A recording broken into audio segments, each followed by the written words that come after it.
What's up, man?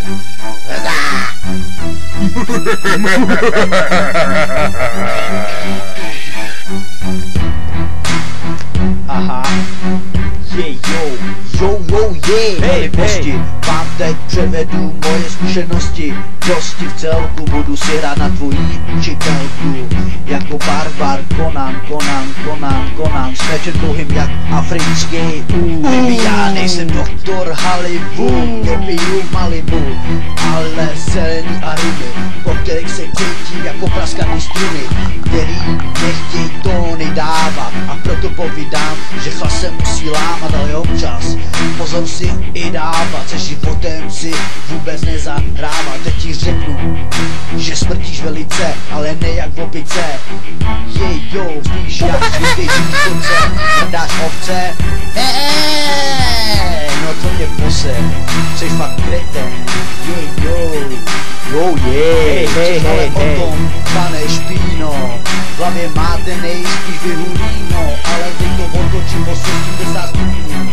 Sedu se ke stolu a trochu si tam šňupnu šňupacího tabáku, ne asi čuráku. Říkej mi koro, ty nakynutá hlavo, nebo budu prskat vlevo i vpravo. Ano, tebe kousnu, neboť z toho asi stlousnu, do toho vlasy taky mizej, ne asi, prostě černočerně ryzej, nebuď tak bledej, jak nedočená vagína. Říkám to jen proto, aby tě nesklátila tahle dnešní angína. Tvoje držka naskýtá honorovej pohled. Kde máš zuby, vezmu si dalekohled. Tvoje vlasy jsou neskutečně mastný. Je mi jasný, že děl to nebude. Co ty na to, ty debilní žaludé? Chtěl bys být jak Donald Trump, tak se nechovej jak Forrest Gump. Pape, teď dám ti jednu radu.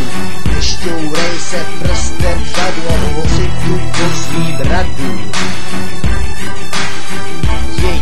Ještě na závěr bych rád fakt podotknul, že celkem smrdíš, ale nejspíš se tě ani nikdo nedotknul. Tak to jsem teď podotknul. Koro 2011, malej černý borec, bez známek, kila korec.